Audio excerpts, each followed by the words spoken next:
Një nga keqkuptimet për dashurinë e Perëndisë është se ai na do ne që nga larg. Por në të vërtetë, herë pas here, në dhjatën e re, ai flet për faktin se do që ne të jemi me të.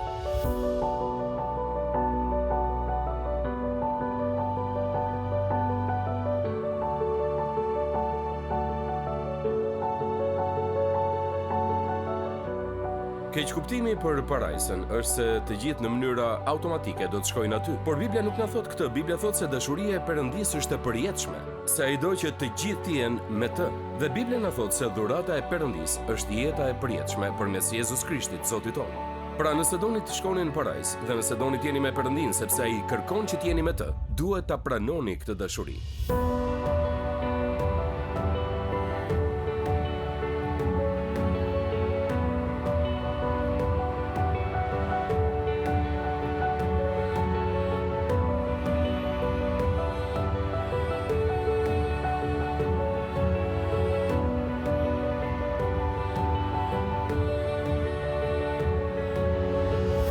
Një nga shpërblimet më të mëdha që kemi nga dashuria e Perëndisë është se ai na çon në parajsë dhe mund të kalojmë përjetësinë me të.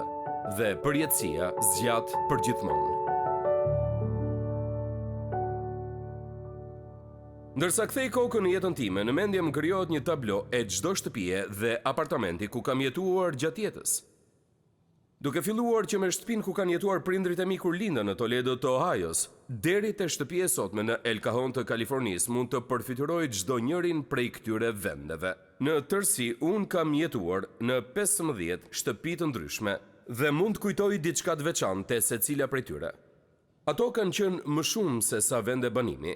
Ato kanë qenë qendra aktiviteti dhe ndërveprimesh personale, jo vetëm mesantarëve të familjes son, por me gjithë njerëzit e tjerë që kanë ardhur dhe shkuar dhe gjithë miq që kemi patur dhe kemi ftuar në këto shtëpi. Njerëzit që kemi dashur dhe me të cilët donim të qëndronim kanë qenë në ato shtëpi dhe për këtë arsye janë të shenjta për të gjithë ne. Kur unë dhe vëllezërit e motrat e mia u ritëm dhe filluam udhëtimet tona në jetë, padyshim që u shpërngulëm nga shtëpia e prindërve, por kurrë nuk harruam që të ktheheshim aty. Në fakt, gjatë Krishtlindjeve dhe ditëve të pushimit e gjenim rrugën për të kthyer në shtëpi. Kur unë dhe Dona ishim në Dallas të Teksasit dhe isha në vitin e fundit të seminarit, në të paktën 3 raste që mbaj mend, jemi kthyer në shtëpi nga puna të premte në mbrëmje, kemi parë njëri tjetrin dhe kemi thënë le të shkojmë në shtëpi. Dhe hipnim në makinë, atko kisha një kabriolet, një Chevrolet me çati të kuqe. Dhe hipnim në atë makinë dhe udhëtonim që nga Dallasi në Texas në Cedarville të Ohio, se mbaj mend që ishte 1691 kilometra vetëm vajtje. Dhe udhëtonim drejt e për aty për të kaluar rreth 8 orë në shtëpi dhe pastaj hipnim sërish në të njëjtin makinë dhe ktheheshim që të mos humbisnim mësimin dhe punën, të hënën. Mund të thoni kjo është çmenduri, po ashtu është. Është çmenduri, por tregon faktin se shtëpia është si magnet. Nëse keni një shtëpi doni të ktheheni aty, na merrte malli për shtëpinë, donim të ktheheshim në shtëpi. Sot ne jemi kthyer në një kom nomadësh. Unë nuk e di nëse dini këtë, por mesatarisht ne shpërngulemi 11.7 herë gjatë jetës. Megjithatë diçka brenda nesh gjithmonë e kthen kokën pas. Edhe tani kur kthehem në Cedarville të Ohajos, gjë që e bëj ndonjëherë, e gjej veten duke kaluar pranë shtëpisë ku jam rritur. Thjesht dua të di nëse është ende aty. Te kjo ka diçka që na bën të ndihemi mirë kur shohim shtëpinë tek e cila jemi rritur. Dhe këtë e ndjej edhe sot, dhe shtëpia që kemi në El Cajon është e tillë për fëmijët tanë. Dhe duaj që të kujtoj atyre se ne nuk kemi ndërmend të largohemi prej kësaj shtëpie tani shpejt dhe do të qëndrojmë aty sa më gjatë që të mundemi. Biblia na thotë se të gjithë ne do të shpërngulemi të paktën edhe një herë. E dini këtë? Një shtëpi tjetër tek e cila ende nuk kemi jetuar. Dhe nuk e dim se kur do të ndodh kjo, por Biblia na thotë se një ditë ne do të shkojmë në parajsë. Dhe te Gjoni 14 shkruhet një nga emrat e mi të preferuar për parajsën. E dini cili është? Po ju a them, quhet Shtëpia e Atit. Ky është emri për parajsën te Gjoni 14, Shtëpia e Atit. Aty do të shkojmë në një nga këto ditë. Ne do të shpërngulemi në Shtëpinë e Atit. Dhe ky përshkrim i parajsës si Shtëpia e Atit na është dhënë që të na kujtojë se shumë shpejt një ditë ne do të jemi me atë që na do dhe me ata që ne i duam në Shtëpinë e Atit. Sa prej jush e din se kur duam dikë, duam të qëndrojmë me të. E keni vënë re që kur dy njerëz bien në dashuri, ata janë të pandashëm? Kështu funksionon, kur ne duam një njeri, ne duam që të qëndrojmë me të, amen? Dhe ja se cili është lajmi i pabesueshëm. Perëndia thot se ai do që të jetë me ne. Ai do që ne të jemi me të. Në fakt, nëse lexojmë Dhjatën e Re, do ta shohim këtë frazë të shkurtër, të rrënjosur në gjuhën e Dhjatës së Re her pas here. Për shembull, në këtë pasazh të Gjoni 14 që përmenda, fundi i vargut thot se Jezusi po e përgatit këtë shtëpi në mënyrë që aty ku është ai të mund të jemi edhe ne. E keni vënë re këtë? Ai do që ne të jemi aty ku do të jetë ai.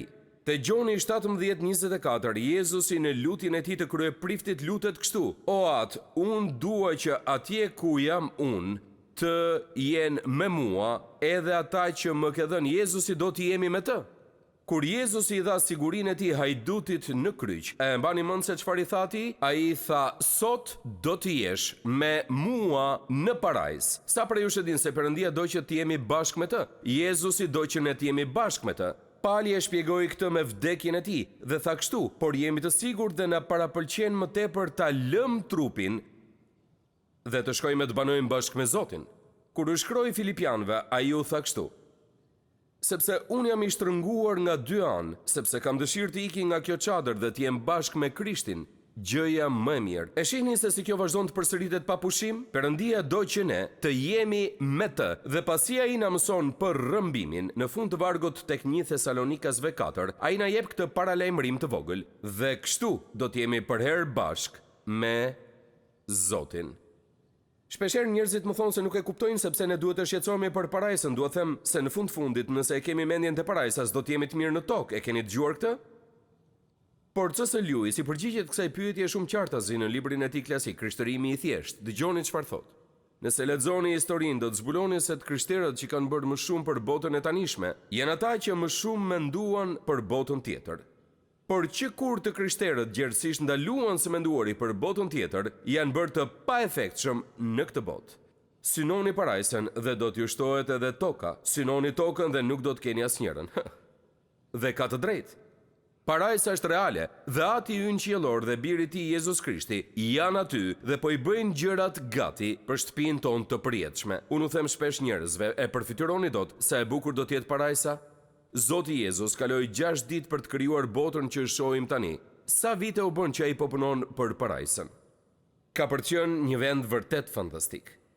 Prandaj, me që ai do që ne të jemi me të aty ku është ai, më lejoni t'ju tregoj pak për këtë vend. Së pari, parajsa do të jetë vend banimi përfundimtar, është vend banimi i përjetshëm. Në Bibël te Gjoni kapitulli 14 na thuhet se në këtë vend ka shumë banesa. Kam lexuar për një firmë ligjore që i dërgoi lule një bashkëpunëtori në një qytet tjetër. Ata po festonin hapjen e një zyre të re. Dhe për shkak të një ngatrese, te kartolina që shoqëronte tufën me lule shkruaj: ngushëllime të sinqerta. Kur luleshitësi u informua për gabimin e tij, ai bërtiti i alarmuar. O qiell i bukur, tha ai, kartolina që shkoi me lule te shtëpia funerale shkruan: urime për vendodhjen tuaj të re. Pikërisht këtë dua të them. Ne kemi një vendodhje të re, apo jo? Perëndia i plot fuqishëm na ka siguruar një vend të ri, është banesa e fundit. Kjo banesë e fundit gjithashtu është edhe një vend me gëzim përfundimtar. Ti do të më tregosh shtegun e jetës. Ka shumë gëzim në praninë tënde, në të djathtën tënde ka kënaqësi në përjetësi. Biblia thotë se në parajsë kemi plotësinë e gëzimit, kemi shtegun e jetës, dhe përgjithmonë do të ketë kënaqësi. Parajsa do të jetë një vend i këndshëm. Më lejoni t'ju them këtë me fjalë të thjeshta: parajsa do të jetë argëtuese. Huckleberry Finn nuk mendonte kështu. Në kapitullin hapës të librit klasik të Mark Twainit, Aventurat e Huckleberry Finnit, Haku po jetonte me një grua të moshuar, serioze dhe gërnjare, e cila ishte e vendosur se i vetmi qëllimi i jetës së saj ishte që ta transformonte Huckleberry Finnin. Ajo do t'ja zhdukte me pajër shfrenimin atij dhe do t'i mësonte që të sillej mirë. Dhe mënyra se si planifikonte ta bënte këtë ishte përmes fesë. Prandaj e bombardonte me vargje nga Bibla, e kërcënonte me ferrin dhe e joshte me parajsën. Dhe në mënyrën e tij plot zgjuar si rrugë dhe kryelart, Haku na tregon se çfarë mendon ai për gjithë këtë. Ai thotë: ajo vazhdoi dhe më tregoi gjithçka për vendin e mirë. Më tregoi se çfarë duhet bënte dikush për të shkuar aty, dhe që aty do të vish vërdall gjithë ditën me harp duke kënduar përgjithmonë. Dhe nuk është se më pëlqeu shumë. Prandaj e pyeta nëse mendonte se Tom Sawyeri do të shkonte aty. Dhe ajo më tha nuk shoh asnjë mundësi për këtë. Dhe mu bë qefi për këtë, sepse doja që unë dhe ai të ishim bashkë. Kur u përmend parajsën njerëzve që nuk janë të krishterë, ja se cili është reagimi i tyre, madje do t'ju tregoj edhe çfarë do thonë.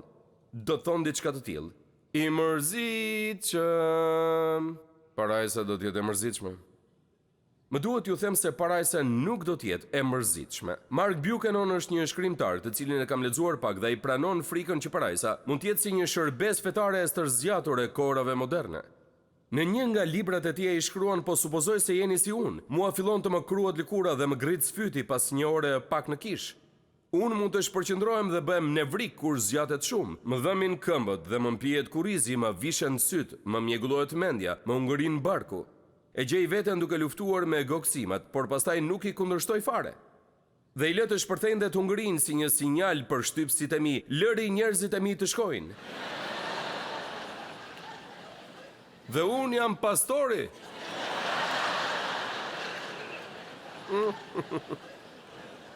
Për fat keq, ka shumë të krishterë që besojnë se parajsa do t'jetë e mërzitshme. Gjithçka që do të bëjmë përgjithmonë është t'u biem harpave, të pluskojmë re, të lustrojmë rrugët prej ari.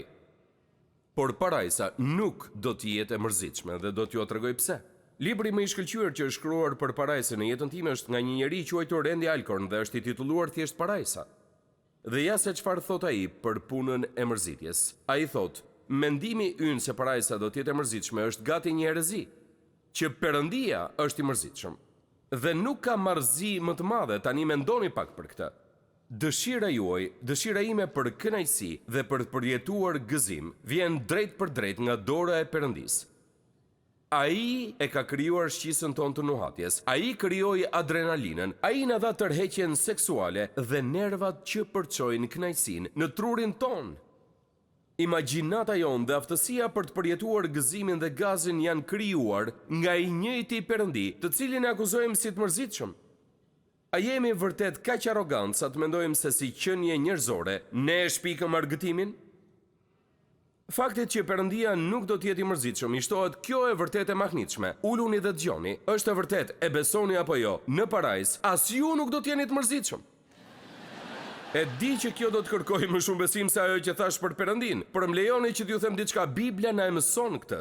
Kur të shkoni në parajsë as ju nuk do t'jeni të mërzitshëm dhe e dini sepse? Bibla na thot se përpara se të shkoni atje, do të keni një ripërtëritje të plotë dhe ekstreme. Amen. Bibla thot se ne do të jemi të ngjashëm me të. Të gjitha gjërat në ju që janë të mërzitshme do të zhduken. Dhe kur të shkoni në parajsë do të keni një jetë në më të mirën e saj. Çdo gjë në parajsë do të jetë plotësisht e kundërta e të mërzitshmes. Unë nuk e di se nga i marrin këto ide, por kur ju vinë njerëz dhe ju thonë se parajsa do të jetë e mërzitshme, ju mund t'i thoni thjesht nuk e di për çfarë ke fjalën. Ndonjëherë shkojnë edhe më tej dhe shpeshherë dëgjojmë njerëz të thonë: unë nuk dua që të shkoj në parajsë dhe të mërzitem çdo ditë. Më mirë të qëndroj me miqtë e mi dhe të festoj pa pushim përgjithmonë. Dhe kjo është një tjetër nga gënjeshtrat e djallit, sepse kuptoni që ferri nuk është një vend argëtimi dhe lojrash ku mund të kalojmë përjetësinë duke pirë me miqtë e vjetër. Në ferr nuk do të ketë komunitet, as shoqëri dhe as miqësi. Në librin e 2 të Thesalonikasve, kapitulli i parë, vargu 9, lexojmë këto fjalë për njerëzit që do të shkojnë atje. Na thuhet, ata do të ndëshkohen me shkatrim të përjetshëm. Tani dëgjoni pjesën më të keqe: larg nga fytyra e Zotit dhe nga lavdia e fuqisë së Tij. Mendoni pak se si do t'ishte të jesh i mbyllur në një izolim të vetmuar për jetë të jetëve dhe kur të mos kesh asnjë miqësi apo shoqëri me askën tjetër kudo. Mendoni pak të lënë vetëm për gjithë përjetësinë vetëm me mendimet e tua, keqardhjet, kujtimet dhe me mundësitë e humbura. Kur shfaqet njeriu i pasur në Hades tek Luka kapitulli 16, Bibla na thot se ai ishte i vetëm, ai ishte krejt i vetëm. Prandaj mos lejoni njëri që të vi tek ju me këto marrëzi të çmendura: ju do të shkoni në parajsë ku do të mërziteni, kurse ne do të shkojmë tek vendi tjetër dhe do të festojmë. Ju premtoj se në çastin e parë që do të kaloni në ferr, do ta kuptoni se sa idiote dhe qesharake janë mendimet të tilla. Nuk është vendi ku do të ketë gëzim. Gëzimi do të jetë në pranitë atij që ju ka krijuar për gëzim, që ju ka krijuar që të mbusheni me ngazëllim dhe kënaqësi.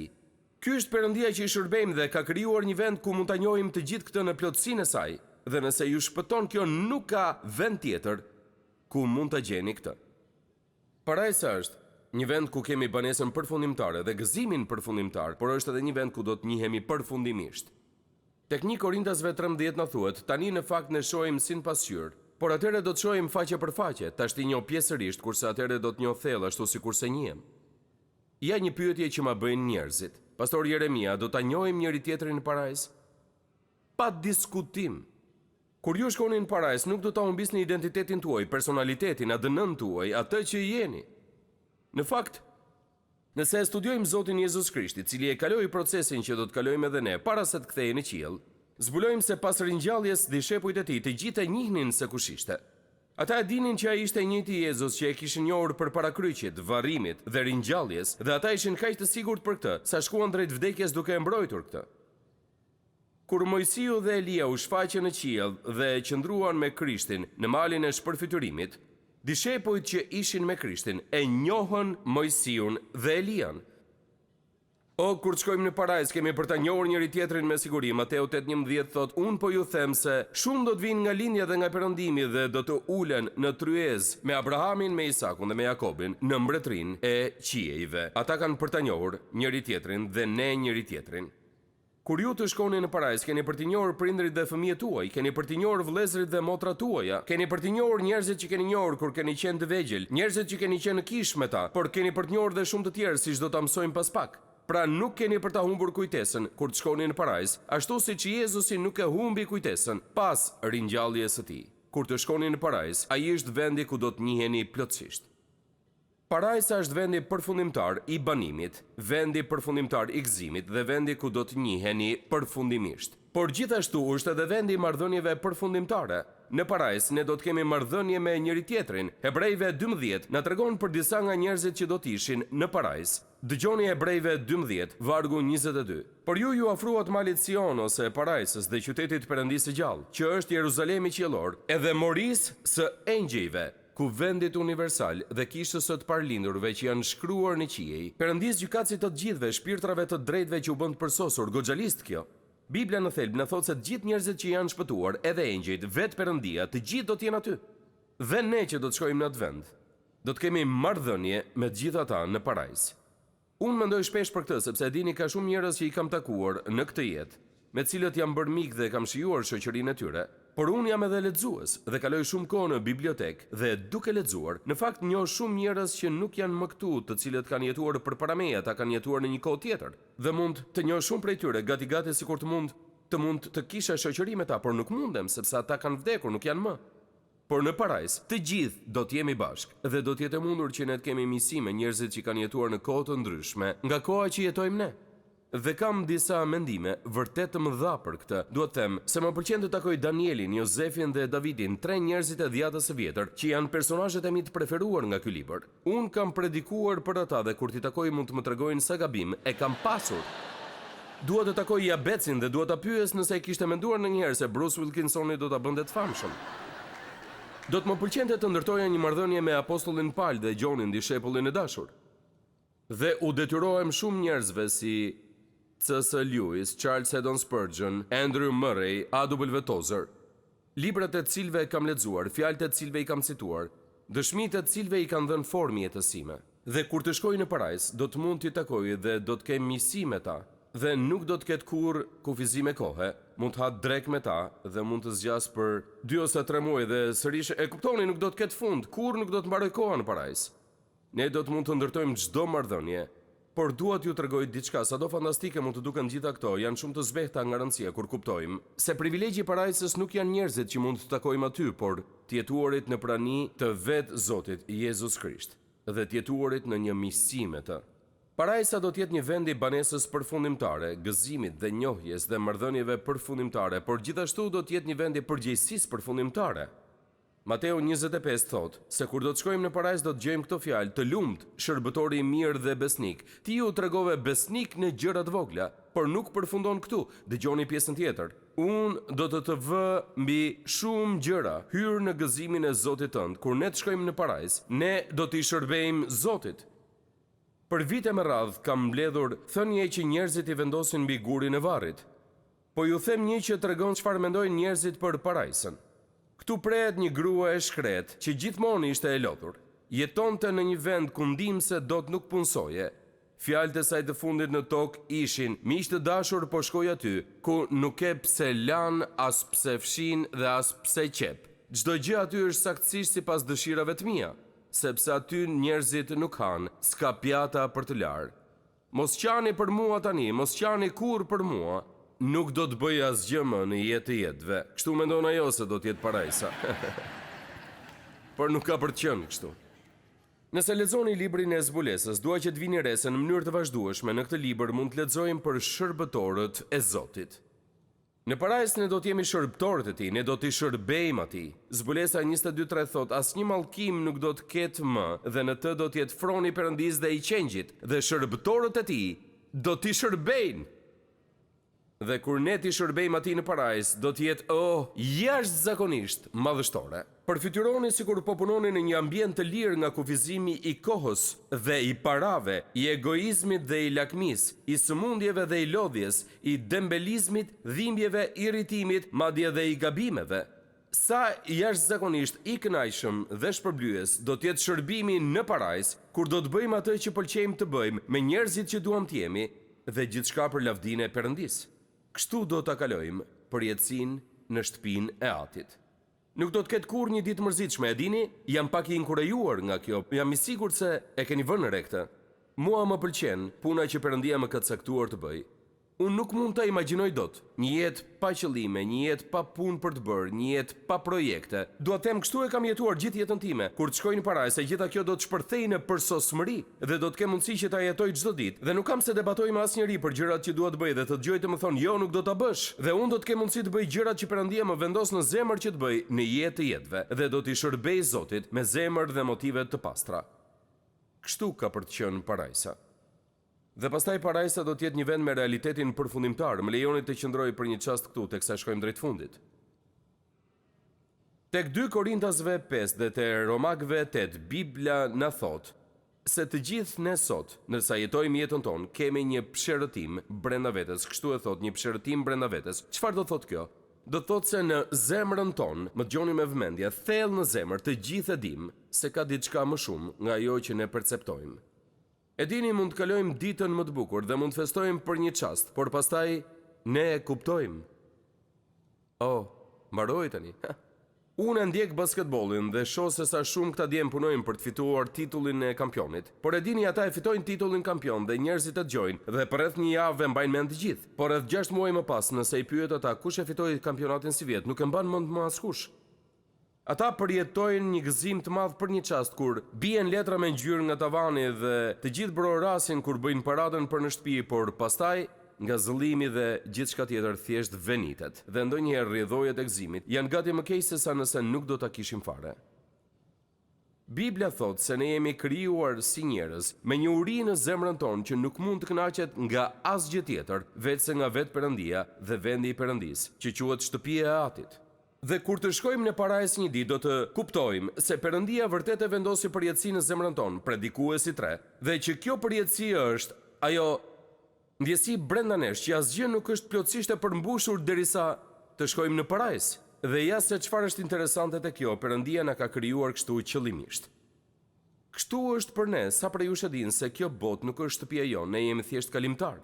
Shtëpia jonë është në qiell, shtëpia jonë është shtëpia e Atit. Dhe arsyeja sepse shpeshherë nuk ndjehemi rahat këtu dhe paksa jo mirë dhe sidomos nëse jeni të krishterë ndjeni disi sikur pse po ndjem, sepse ende nuk jeni në shtëpi.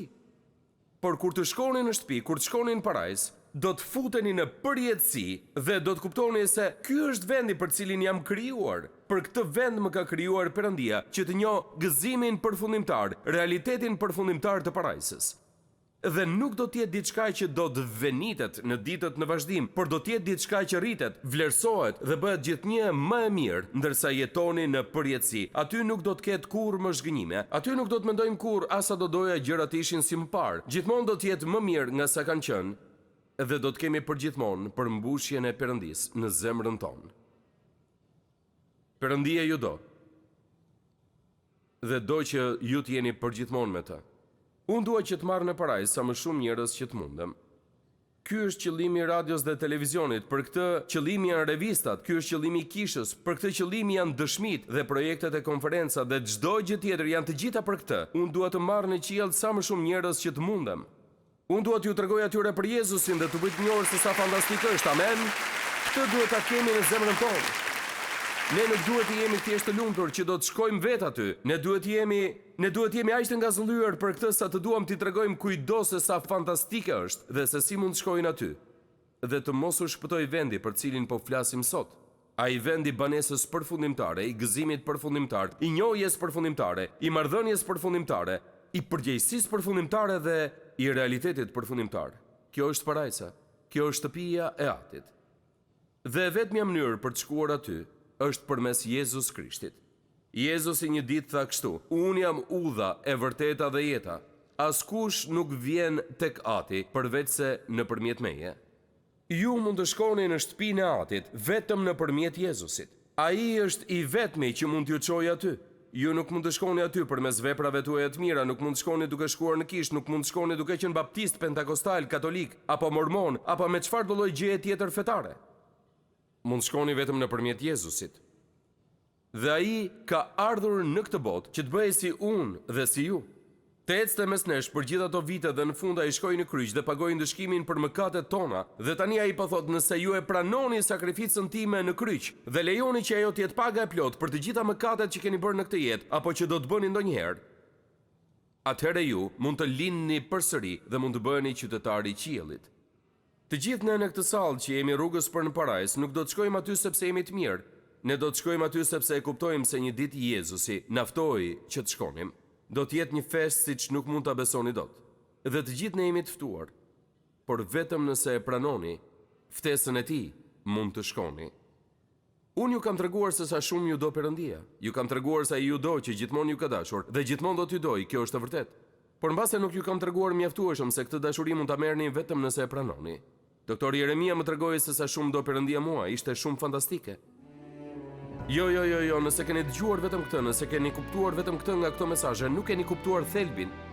Perëndia ju do, kjo është e vërtetë, por ai do që ju ta merrni këtë dashuri duke pranuar birin e Tij, Zotin Jezus Krisht, në zemrën tuaj.